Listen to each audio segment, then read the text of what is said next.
Most people don't realize how much of the internet they never see. The web you use, Google, social media, news sites, that's just the surface. Underneath it lies a network of hidden sites, encrypted forums, and illegal marketplaces known as the dark web. For years, I worked as a cybersecurity specialist, or as some call it, a white hat hacker, tracking down criminals, exposing fraud rings, and shutting down black markets that thrived in anonymity. I had uncovered credit card scams, arms deals, and even online stalking networks. But nothing could have prepared me for what I found the night I infiltrated the playground. And when I saw what was being sold there, I knew I had crossed into something truly evil. The playground was an infamous dark web marketplace, but it wasn't for drugs or weapons. It was for people. At first glance, the site looked like any other underground market, an anonymous forum with private listings, accessible only through a series of encrypted layers and cryptocurrency paywalls. But once you got inside, the categories changed. There were sections for workers, runaways, and special requests. Sellers posted listings like classified ads, describing individuals as if they were products. A typical post looked like this: ID 9837, female, 10 years old, healthy, well-trained. No family attachments, delivery worldwide available, and below it a price. I felt physically sick. The chat rooms were even worse. Users spoke in coded messages, exchanging information on how to transport, train, and prepare their purchases. But the most disturbing part, many of these listings weren't random kidnappings. They were transactions from within families, people selling their own children. And I had just found proof. I was combing through transaction records when I found it. A recently completed purchase. Victim, female, 7 years old. Status, paid in full. I hesitated before clicking on the seller's information. Then my blood ran cold. The buyer's name wasn't an anonymous username. It was the child's own last name. At first, I thought it was a mistake, maybe a coincidence, maybe a data entry error. But the more I dug, the worse it got. I traced the transaction across multiple accounts, crypto wallets, and hidden escrow services. Every step led back to the victim's own parents. They had sold their child, and it wasn't the first time. I found more cases. Parents selling their own flesh and blood to clear gambling debts, pay off drug dealers, or simply for profit. One woman had 3 listings. 2 of her children had already been sold. A father in Florida listed his 5-year-old daughter with the note, "Too difficult to manage, needs strong discipline." Another case involved twin sisters, both 12, sold as a package deal. These weren't random kidnappings. These were families willingly selling their own children to the highest bidder. And the buyers, they weren't strangers. Many were extended relatives, aunts, uncles, distant cousins, people these kids had trusted. I sat there staring at my screen, hands shaking. I had uncovered something massive, and I knew that if I wasn't careful, someone would make sure I never spoke about it. Normally, I'd report everything to law enforcement, but I had seen cases like this before. These networks were smart. The moment they sensed an investigation, they'd wipe their data, abandon their servers, and vanish, only to resurface somewhere else. So I did something reckless. I decided to scare the monsters first. I hacked into the parents' personal emails and sent them a message. "I know what you did, and soon others will too." Attached were screenshots of their transactions, private messages, and proof of payment. I wanted them to feel the kind of paralyzing fear they had inflicted on an innocent child. Then I leaked every piece of evidence to an anonymous whistleblower website, an investigative journalist known for exposing human trafficking cases, and FBI. Contact who had worked on dark web crimes before. Within weeks, the playground was shut down. And the arrests started happening, but it wasn't over because someone knew what I had done. It started with an anonymous email, no subject line, no greeting, just 2 words, "Nice try." Attached was a photo of my apartment, taken from across the street. I felt a wave of pure dread crawl down my spine.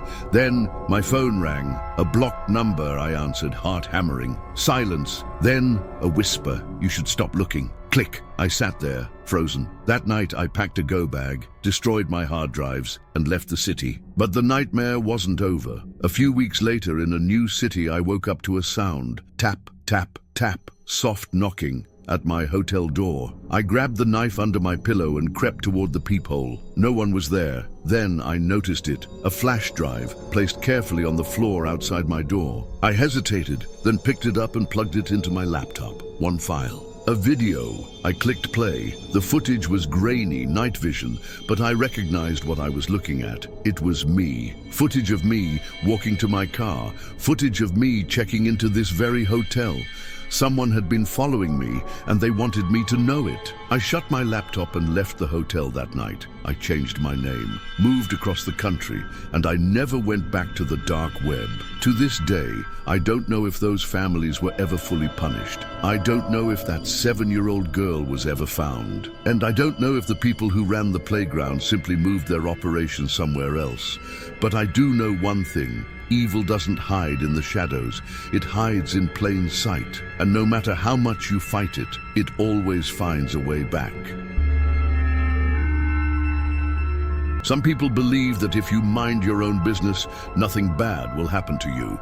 I used to think that too. Then, for 3 days, I was hunted like an animal, and to this day, I still don't know if it was a coincidence or a warning. It started on a Tuesday night in 2013. I had just left work in New York City, heading home after a long shift. My apartment was in a quiet part of Queens. Nothing fancy, but safe enough. The subway was half empty that night. I was listening to music, scrolling through my phone when I felt it. Someone watching me. I glanced up. Across the car, a man sat motionless, staring directly at me. He was dressed in dark clothes, hood pulled up over his head. His face was expressionless, but his eyes never left mine. For a second, I thought I was imagining it. Then the train stopped. The doors opened, and the man stood up at the same time I did. Now, normally, this wouldn't have bothered me. It's a city. People get off at the same stops all the time. But as I walked up the stairs to the street, I could hear his footsteps behind me.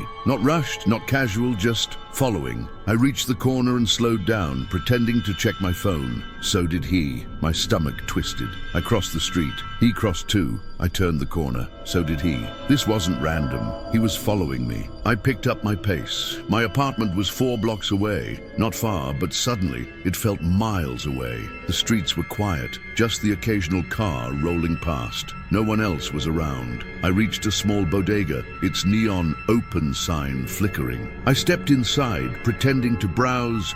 Through the glass window, I saw him. He had stopped outside, just standing there, waiting. I pretended to text someone, my fingers shaking. Minutes passed. Then, finally, he walked away. I let out a breath I didn't realize I had been holding. Maybe it was nothing. Maybe he was just some weird guy. But I couldn't shake the feeling that something wasn't right, and I had no idea that my nightmare was only beginning. The next morning, I left for work as usual. I had almost convinced myself that the night before didn't matter, that it had been a random encounter, nothing more. Then I saw my car. The windshield was smeared with something dark, thick, foul-smelling. At first, I thought it was mud. Then I looked closer. It was human waste. I gagged, stepping back. My stomach churned. Someone had done this deliberately, and somehow I knew who. I spent an hour cleaning it, trying to convince myself that it was just some city psycho messing with random people. But deep down, I knew this was personal, and it was about to get worse. That night, I barely slept. Every sound made my skin crawl. I double-checked the locks 3 times before finally dozing off. Then, at 3 a.m., I woke up to a noise, a slow, deliberate scratching at my apartment door. My heart pounded. I sat up, frozen, listening. The scratching continued, not frantic, not random, like someone was carving into the wood. I grabbed my phone and crept toward the door.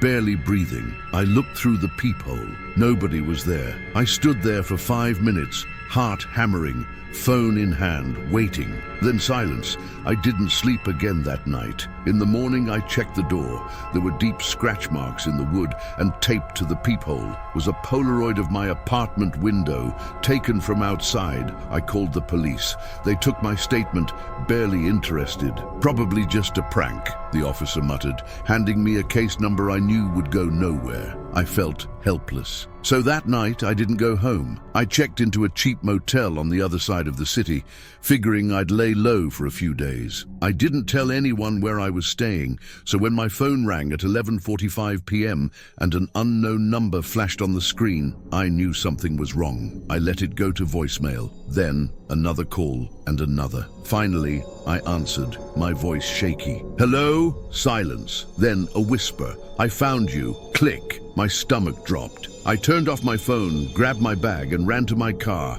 I didn't care where I was going. I just needed to leave. But when I stepped outside, a man was standing at the end of the motel parking lot. Watching me, it was him. I tore out of there so fast my tires screeched. I drove for hours, stopping at a friend's house across state lines. I never went back to that apartment. Days later, I got a call from an old coworker. Dude, are you okay? He asked, voice tense. Why? Then he sent me a link. It was a dark web forum post. The title, Hunt Begins, Target 4886. I felt sick. The post contained my name, my photo, my address, even details about my routine, and underneath, dozens of anonymous replies. Let's make him disappear. Who wants first blood? I bet he won't last 3 days. That's when I realized the truth. This hadn't been random. I had been targeted. And the worst part, I still don't know why. I moved, changed my number, wiped my online presence. But to this day, I still check my mirrors constantly. I never use my real name in public records because I don't know who posted my information or why they chose me. But I do know one thing. There are people out there who treat human lives like a game, and I was almost their next victim. There are some things in life you're better off never finding. I used to think red rooms were just an internet myth, a twisted urban legend, something made up by conspiracy theorists. The idea that somewhere, deep in the dark web, there were live-streamed videos of people being tortured and killed for entertainment. It sounded too extreme to be real. But I was obsessed with cybersecurity, hacking, and digital forensics. And when you spend enough time in the hidden corners of the internet, you start to see things that make you wonder if the stories might be true. And then, one night, I found proof. And I've never been the same since. The obsession, it started during my 3rd year of university. I was studying computer science, specializing in cybersecurity, and my goal was to work in ethical hacking. But I had a bad habit. I liked to test boundaries. Late at night, I would dive into the dark web, exploring forums, backdoor sites, and encrypted chat rooms where hackers and criminals operated. I wanted to see how deep the rabbit hole went, how far I could go before I found something truly disturbing. That's when I started seeing the Red Room rumors. They were everywhere, on hacking forums, in old paste bin leaks, buried inside conspiracy threads. The idea was simple. Somewhere, hidden beneath layers of encryption and crypto paywalls, were live-streamed torture rooms. Rooms where people, real people, were held captive. And for the right price, you could control what happened to them. Most people dismissed it as fake, claiming that the Red Room concept was just a hoax created by scammers. But some users swore it was real. And I wanted to know the truth. The hunt for weeks, I followed leads, digging through forums, hacking into hidden databases, searching for anything that could point me in the right direction. Most of what I found were obvious scams, cheaply made. Sites demanding Bitcoin in exchange for exclusive live feeds that never actually worked. Then one night I found something different. It was a dead link buried inside an encrypted message board. But when I decoded the URL, it led to a page I had never seen before, a black screen, a blinking cursor, and one simple message: enter your key. I didn't have a key, but I knew how to get one. The site was running on a private Tor network, meaning it required a specific digital key to access. I dug through old forum posts, searching for any reference to the site's name. After hours of reading, I found a user claiming to have accessed it before. His message was chilling. If you have to ask for a key, you don't belong here. Then a string of characters. It looked like random nonsense, but I recognized the format. It was a hash, a cryptographic key. I copied it. I went back to the site, and I pasted it into the blank screen. For a moment, nothing happened. Then the page refreshed, and I saw something I will never forget. The screen turned black. Then a timer appeared at the top. 07. It was counting down. Below it, a video feed flickered to life. The quality was low, grainy, distorted, but it was enough. A man sat in the center of a dark room, tied to a chair. His face was bruised, swollen, and there was something wet dripping from his mouth. His eyes were wide with terror. Then a message appeared on the screen. Place your bets. Underneath, a chat box exploded with activity. $500. Break a finger, $1,000. Cut his cheek, $2,000. Take an eye, $5,000. Let him go. My hands went numb. This was real. This was happening right now, and people were paying to control it. I sat there staring at the screen, heart pounding.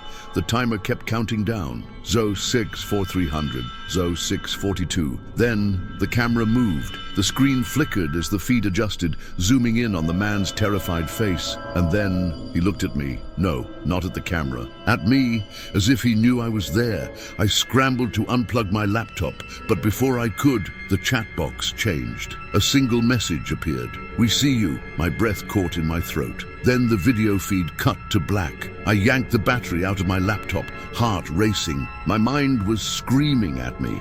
Had they traced me? Was my location exposed? Had I just walked into something I couldn't escape? For days, I didn't sleep. I wiped my hard drives. I changed my IP address. I deleted every account I had ever made. But it didn't matter, because 1 week later, an unmarked package arrived at my apartment. There was no return address. Inside was a single Polaroid photo, a picture of myself, sitting at my desk, watching the screen, watching him. I moved out the next day. I wiped every digital trace of myself, abandoned my accounts, and disappeared from the hacking community. I never spoke about it again. And to this day, I don't know what happened to the man in that video. I don't know if he survived. I don't know if the red room I found was real or just one of many. But I do know one thing. Somewhere in the darkest corners of the internet, someone is still watching. Most people think of cannibalism as something from ancient history or horror movies, something that only happens in the most extreme, desperate situations. But that's not true. There are people right now in the modern world who don't just fantasize about it, they live for it. I know because I found them, and I wish I never had. It started out of morbid curiosity. I had always been fascinated by the dark web, not because I wanted to do anything illegal, but because I wanted to understand how deep the internet really went. Most people never see past the surface web, Google, social media, news sites, but the dark web, that was where the truly disturbing stuff lived. I had explored forums about hacking, conspiracy theories, black market vendors. Most of it was nonsense. Scammers, pretending to be hitmen, fake drug markets, exaggerated horror stories. Then one night, I came across a discussion about a site called the Cannibal Cafe. At first, I thought it was a joke. The name sounded ridiculous, like some underground shock value forum